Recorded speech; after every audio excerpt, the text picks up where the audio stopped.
we have Carrie with us today for Mastering Manifestation. Carrie, would you like to share something about you to start, to know, help us know more about you, a little background? Thank you. Yeah, thank you for having me. So I'm Kerry. I'm based in the UK, and I kind of fell into what I'm doing at the moment through meditation. It was something that was kind of just gifted to me during a meditation, but I've been fascinated with manifesting for probably about 5 years now since I really got into it. And like a lot of people, I'm doing all the techniques, doing all the methods that we see online, and nothing was really working. It wasn't I just found it a little bit problematic to keep up, stay consistent. And it wasn't until I sort of found color and started using color as an energy rather than just simply as a visual thing. My own energy started shifting and things started happening, and I suddenly had a bit of a light bulb moment to start using color as a way of transforming your energy. So yeah, it's kind of been a journey. It's only been a couple of years I've been doing this. But yeah, it's been an interesting couple of years journey getting here. Yeah, I read a little bit about you before meeting, and I have my own journey of being on and off on manifestation, just like everyone else. Just like you said, you start manifesting and you start the practice, doing everything, but sometimes it works and sometimes it does not.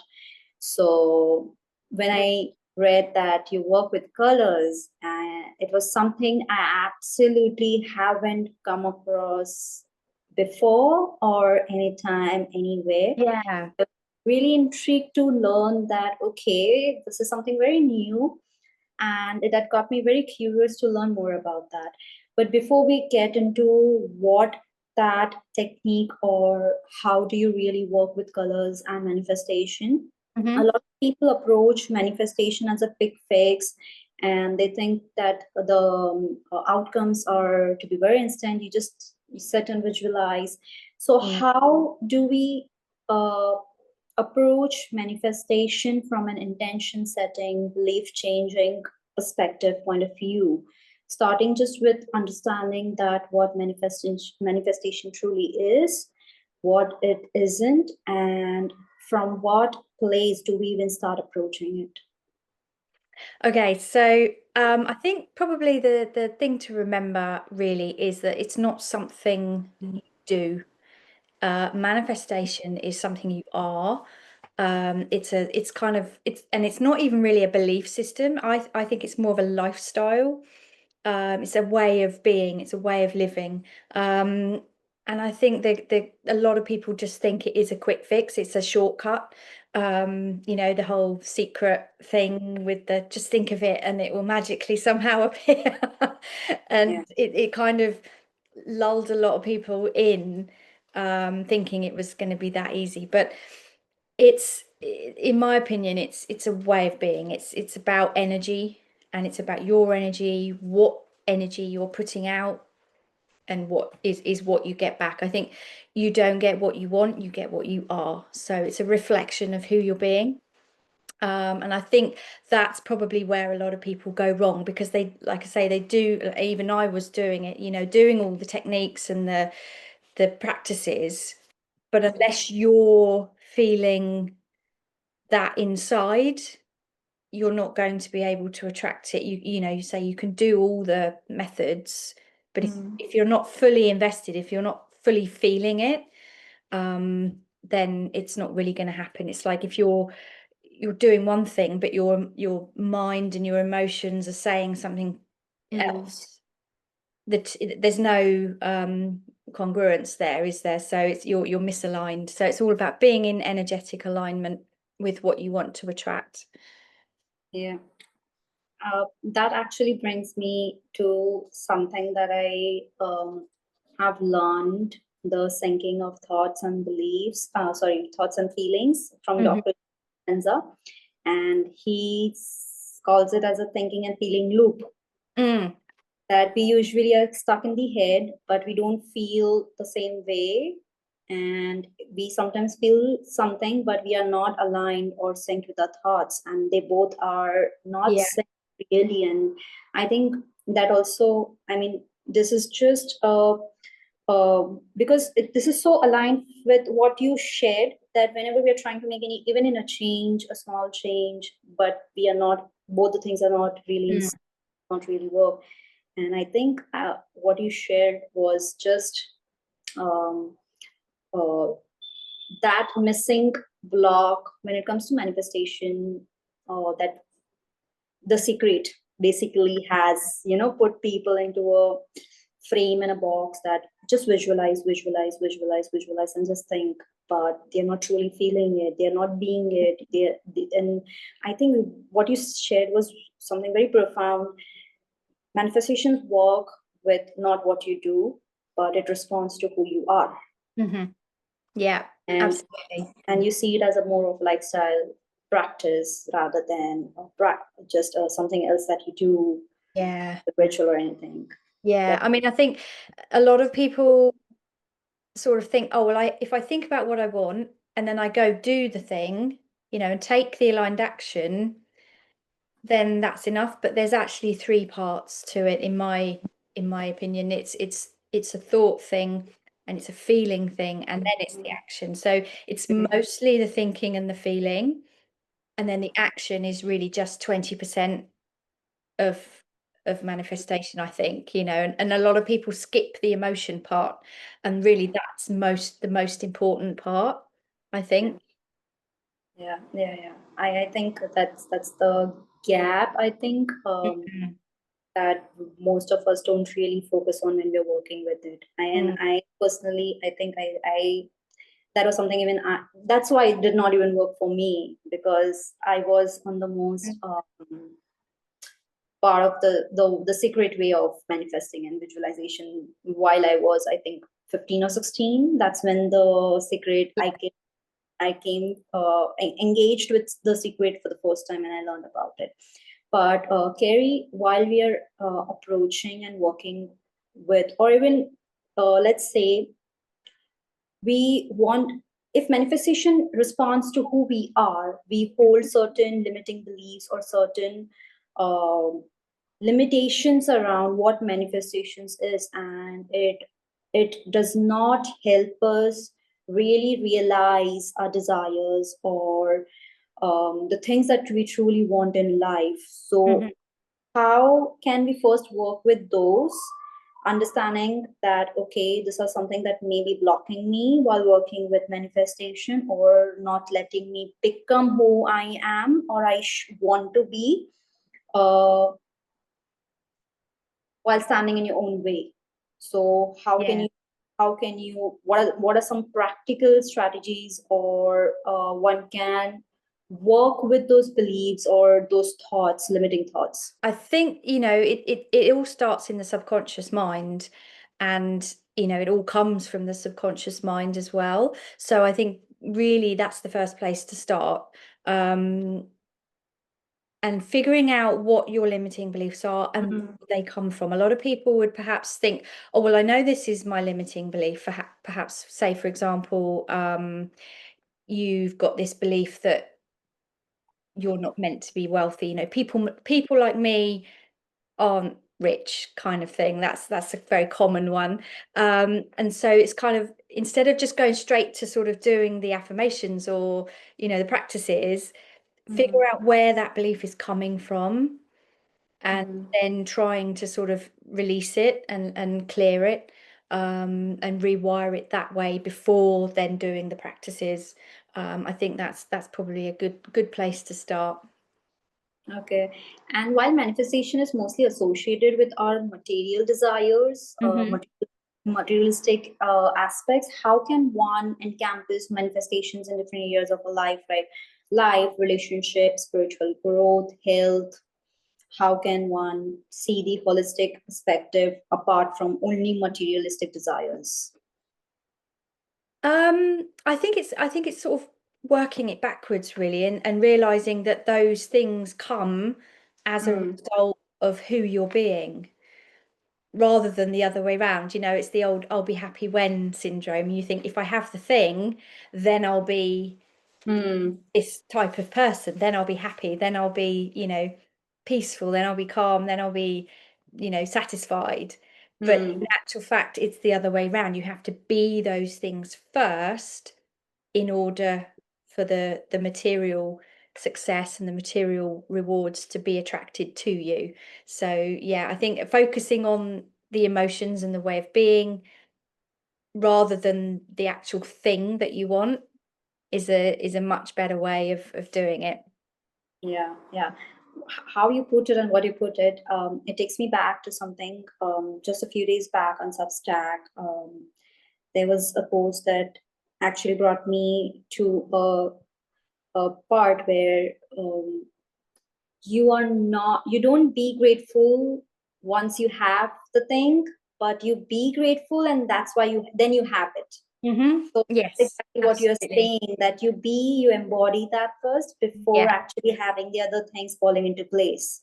Yes, exactly. Again, it all comes down to feeling, and feeling how you're going to feel when you have the thing. Yeah, yeah, Instead of, like I say, instead of waiting to get the thing before you feel it, it's yeah. it's feeling that now, and sort of practicing how you're going to be and living in that state of being grateful, being happy, being joyful, Mm, being passionate, all these things. And then you're radiating that outwards, so you're mm, then on the same wavelength to be able to then attract it back mm. Yeah. Now that brings me to something that you have developed by yourself, Chromagik, and how you combine colors with manifestations. So take us through that journey, take us through what it is, how did you reach there, and how is it different than the other visualization techniques, affirmation visualizations that we usually do. in. Okay, so as I say, it kind of came to me during a meditation. It's color is something I've always been fascinated by, but not something I've really known how to work with. As an Mm, artist, I've struggled to use color a lot in my work, and that's kind of led me down this color psychology route to figure out why I was struggling to use color. And that's where I came across color therapy, um, and kind of just went on a bit of a journey with it. And then, say, one day during a meditation, I just heard "manifest with color," and the word "Chromagik" popped into my head, and I sort of thought, actually, that's an interesting idea. I don't think there's anyone doing this. And yeah, it kind of led me down this path of looking at color as a frequency rather than as a sort of aesthetic thing. And yeah, and tuning in to different frequencies. I call myself a recovering blackaholic, because I've always loved black, you know, mm. and all my sort of my previous home was very neutral tones, very natural colors. The odd bit of pink, like these flowers Yes. behind me, that's my favorite color, but I really used it sparingly. Everything else was kind of black, white, gray. And as I say, it wasn't until I realized this and started looking at my own relationship with color, what colors I liked, what colors I didn't like, and figuring out why that was, that I started to sort of work out this process. And it's kind of a combination of color therapy, color Mm, psychology, and the chakra system. So it works on the mental, emotional, and the physical level. So there's three different parts, so three different ways that you can use color on each of those three levels. So for the mental level, this is all about unlocking your subconscious blocks with colors, looking at the colors that you have around you, and more importantly, the colors that you don't have around you. And that could tell you what your blocks are. If you've got some sort of negative associations with certain colors, like I did, um, it can sort of unlock a few things. For me, for example, Yellow was a big one for me. I have no yellow anywhere in my house ever. It's not a color that I was ever drawn to. And because I'd kind of eliminated that from my energy field, my confidence was always very low. I didn't have any sort of self-confidence, and yellow is a big color for confidence. And so as soon as I realized that association, I started bringing more yellow in, and then my confidence has grown over the last couple of years to be able to do things like this. That's So that's a yeah, very yeah, interesting perspective, what you're sharing about the association with colors. Because while you were talking about your own home and your own relationship with colors, I could reflect myself. I could see myself, picture myself in there. Because literally, the house that I have built right now, it's all neutral. right, yeah, which is And fine. If for me at that time, I needed that because I needed that peace, that calm, and that neutrality. And again, the black was a way of me protecting myself and keeping myself safe subconsciously. So perhaps if your decor has been an intentional choice, then that's perhaps something you could look at and think, well, actually, am I still feeling that way? I mm, bring more colors in now? How do I want mm, to feel now? Because we change over time, yeah, don't we? So our feelings, our emotions change all the time. So it may yeah, be that what suited you then isn't serving you now, and looking at changing the colors accordingly. yeah. And how are limiting beliefs? How do you work with the limiting beliefs and the Chromagik? Say, for example, when there is a scenario like this, there are definitely some, like you said, that if intentionally you've built your house like that, maybe you needed, that Mm. neutrality, that space right now, but then it's also blocking you. Yeah. So how do you work with the limiting beliefs and the Chromagic, the technique that you have built? How do they both come together? And what are some specific color exercises that you usually work with when you have a scenario like this? Firstly, as I say, it's about recognizing your subconscious beliefs, your negative beliefs, figuring out what those are first. I do color readings, which are a great way of Mm, helping people to unlock those things, because the colors we're drawn to can sort of tell me certain things. So I do color readings, but you can kind of identify it yourself by looking at the colors that you've got around you and figuring out the sort of um, associations, psychological associations with them. And then thinking about how you want to feel, again, coming back to what you're trying to manifest. How is that going to make you feel? And then associating certain colors with that feeling. Color does have a very profound kind of emotional impact on everybody. And so by using it intentionally in that way, you can then sort of start to figure out and bring in certain colors for certain things. I tend to do it in small doses. I mean, you don't have to go all out. It's more about making that kind of psychological connection with a certain color. So yeah, just bringing in different colors depending on how you want to feel when you have the thing, in your kind of ideal reality, how are yeah, you going to be feeling? What things are you going to be doing? And then sort of working backwards, reverse engineering it from there. So I like visualization. Not everybody is good at visualization or likes doing visualization or meditations, but I think that's a really easy way to connect with a color, because you can imagine it surrounding yourself during a meditation and imagine feeling. mm, That's a really good way of connecting the two. So, for example, if you wanted to feel more compassionate and more sort of loving, if you're trying to attract a loving romantic relationship, you could visualize like a pale pink around you during meditation and really feel what that feels like, that nurturing, kind of loving, comforting feeling that the pink will give you. And yeah, just doing it that way. There's so many different ways that you can use color. Just by the things that you have around you, the clothes that you wear, even the food and drink that you're eating. I've started in the last few weeks, I've started drinking turmeric and lemon tea in the mornings, and it's bright yellow, and I call it my power tea because it sort of fills me up with confidence for the day. It's that yellow sort of Yeah. yeah, real kind of like Yeah. solar plexus energy. Yeah. That fills me up for the day. So yeah, that just sort of associating things and drinking, eating, just having different colors around you, but say doing it strategically and intentionally rather than just taking it for granted, really. I really love the way you have shared the impact of the color. And I come from an IT product background, design background, so I do understand color psychology because while designing digital spaces and Mhm. screen, the impact of the color, how do Yeah. you?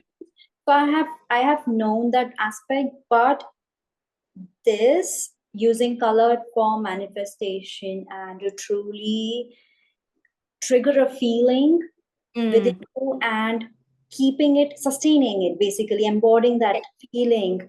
It's something very new that I'm learning with you, and how you mention using color strategically in the food and in the clothes. Mhm. Clothes is something that, okay, I think few are aware of using that, and we also see a lot of people wearing only neutrals, wearing only blacks, wearing only whites, and I mean, there is also some sort of self-awareness of why they're doing it, and there is also this awareness that, okay, some people also love very wearing very bright colors, and it just works with, Yeah. and it just boosts their morale. But the way you mentioned about the food and the water, and it's something that I think what you shared in the beginning of a session, that manifestation is a lifestyle. Mm.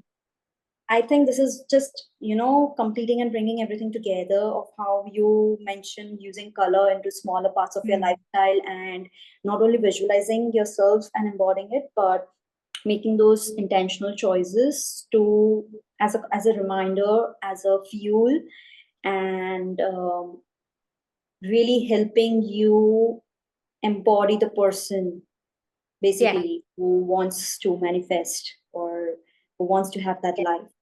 Yeah, and I think that, I mean, the beauty of it is that it doesn't require this kind of consistent practice because it's around you all the time, so you're automatically taking it in through Yeah. through your energy field. Yeah. And so that it's not like you have to set a time aside to do certain things. I mean, obviously, if you're meditating or whatever, and you can bring that in anyway. Mm. You don't have, but you don't have to make it a kind of laborious task of, oh, I need to do my color manifestation practice today, and because it's everywhere, it's around you all the time. So that's the lazy person's way of Yeah. manifesting. Yeah. Carrie, I mean, just before this session, we had the session of mindfulness, and we were talking about how we ritualize and want to take some time off and want to practice certain techniques for mindfulness. But mindfulness really is something that is you live. It's basically awareness, and you're placing things intentionally into awareness, because awareness is something that you are, and it's in the field of your awareness. Yeah. Your Those are constant triggers, and it's just working on your energy fields. And I forgot to mention, but how you also integrate chakras. Yes. Every chakra is associated with a color. Yes, exactly. I Yeah. I love that, how it's a mixture of everything, of having an intention, having a thought, using colors as your lifestyle, as an intentional choices or triggers, placing in your environment, in your life, and allowing it to help you feel certain feelings constantly. And you're taking an action to do that, but you're making it effortless. Yes, exactly. I love that combination of how you brought everything together, and it's just making it more effortless in the field of your awareness and part Exactly. of it rather than a separate field. Yeah, I mean, I call it being color conscious because it's, as I say, it's an intentional choice rather than, it just kind of being there. Yeah. Or just, you think, oh, I like that color, so I'm going to use that color. But just because you like a color doesn't necessarily mean it's going to be right for your energy. Mhm. A lot of people might think, oh, like you say, if you've got a lot of bright colors around you, you might like them, but actually you might find your energy's off somehow and you can't quite put your finger on it. And then you think, actually, well, it's probably because I've got too much stimulation, and if you just sort of become more intentional with each color Mm. rather than just having everything, you can, say you can tune your emotions. It's an emotional tuning fork. That's how I Yeah. like to say it. I think I have something very basic, but I would love if you can just, simplistically put something into context. Say, for example, someone is working with their feminine energy and they want to really embody their feminine power. Or another example could be more on restlessness, the restless energy. Oh, okay. Restless energy. Yeah. A Yeah. restless energy, and you want to change that, or a feminine, you want to embody more of your feminine energy. How can someone, what are the most basicest and the most broken down things that you do every day but you don't have the awareness, but you can bring that effortless actions or triggers or changes that really impacts the way you show up or that changes your energy? Um, okay, so for the first one, trying to embody a more feminine energy, probably the best way to do that is through clothing, I would Mm, think, because you've got that feel on your skin as well. So, um, you could wear pink or orange. Orange is a good color mm, for femininity because of the sacral chakra association. But yeah, a pale pink in your underwear, perhaps. So it's only you that knows about it, and it's directly on your skin, and you're feeling that energy. Um, but yeah, just kind of being conscious of those certain colors and bringing them in. I mean, it's entirely up to each individual person as to how mm, you want to use them, because one way might suit one person and one person might prefer to do it as a visualization or as mm, um something else. So yeah, but it's more about the conscious choice of color rather than how you use it. mm, um, for the restlessness one, I would say the environment you're in is probably the way to use color in that respect. um, Sort of very soft greens, calming neutrals again, anything that's very muted. You don't want bright, vivid mm, colors around you if you're feeling restless. Um, and yeah, I probably would avoid yellow and orange, and red. mm. Green is probably um, the ultimate color for rest and relaxation. So shades of green, yeah, if you're feeling restless and anxious. While we just you shared about what one can do and how consciously they can integrate colors into their life, what are common mistakes that people make or do while manifesting through colors or with colors? Some Uh, common mistakes that you see or come across. Yeah, I think one of the things to be very aware of is that you can have too much. You can kind of overdose on color a little bit. Um, I found this um, last year when I moved to this new house. I'd been using red a lot to manifest the house, to get into that state of groundedness and stability, and I was using a lot of red. And then when I actually moved in, I think my energy field was just so overloaded with red that I was feeling frustrated, and I was feeling a little bit shameful about what I'd achieved. There was a kind of guilt there as well, and that all came down. I'm putting it down to having too much red in my energy field. So learning to recognize when you're kind of starting to tip over into the negative aspects of color, because all colors have a positive Mm. and negative. So yeah, you can have too much. And the other thing I think would be, just only working with your favorite colors. Um, you do need the broad spectrum, and to bring them all in for different emotions. Again, another color that I had eliminated completely was blue for a long, long time. I've just never liked it, and through doing the subconscious work, I figured out why that was. And then as soon as I was able to work through that, I could then bring more blue in to help me open my throat chakra, which is something I've been working a lot on over the last year or so. So yeah, just sort of recognizing that just because you don't like a color, that actually might be the color that you need most. So yeah, it's a very, very interesting one.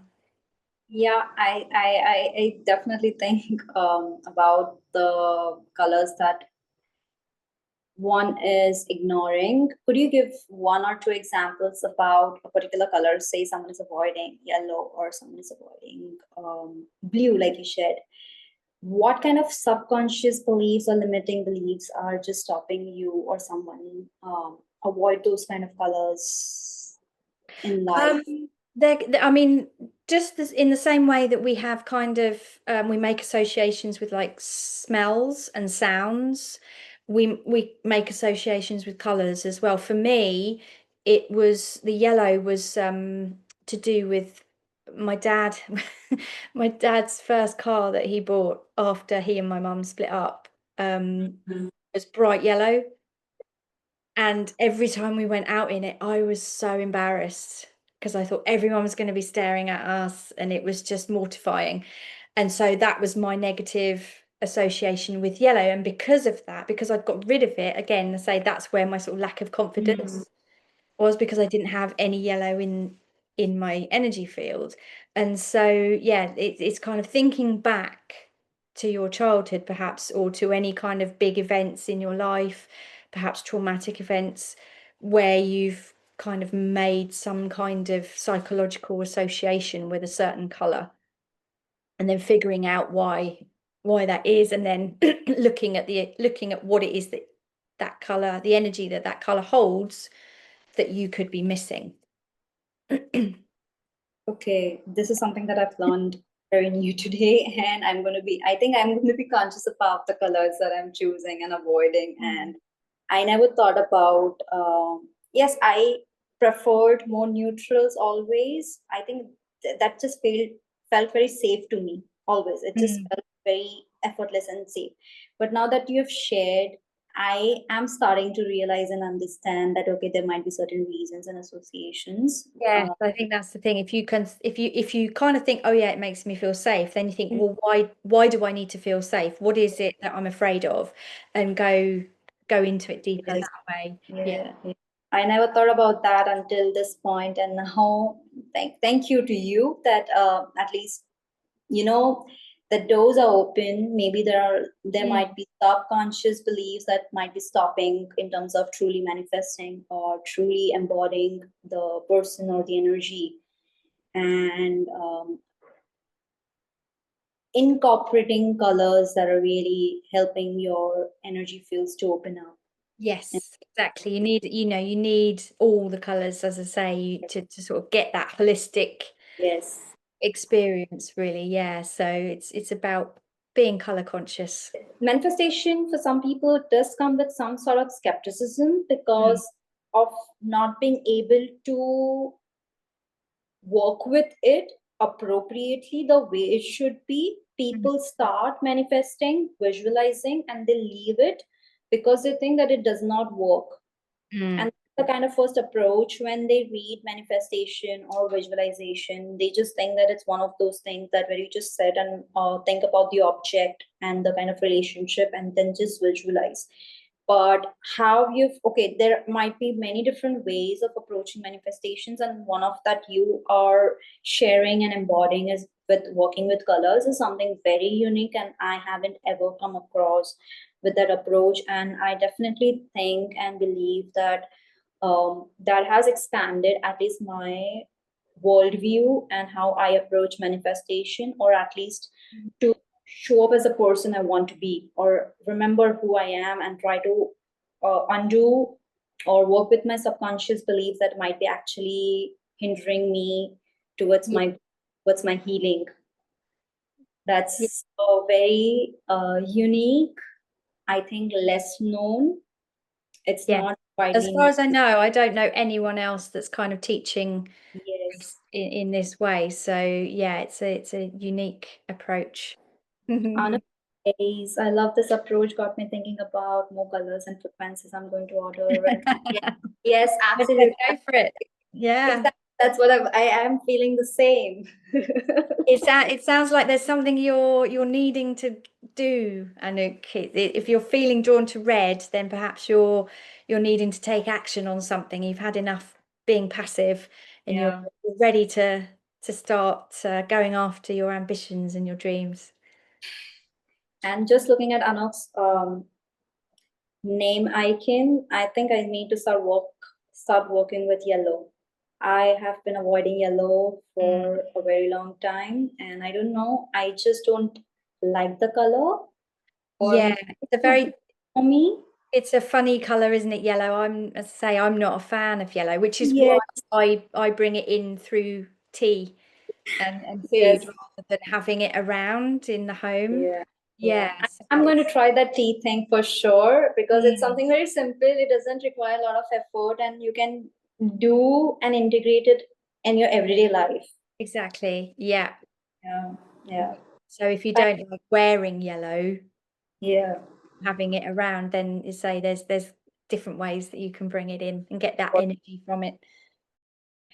I really, really appreciate your openness, your willingness to share your time, your wisdom, and your knowledge and your experience with us here today, Gary. Thank you so much.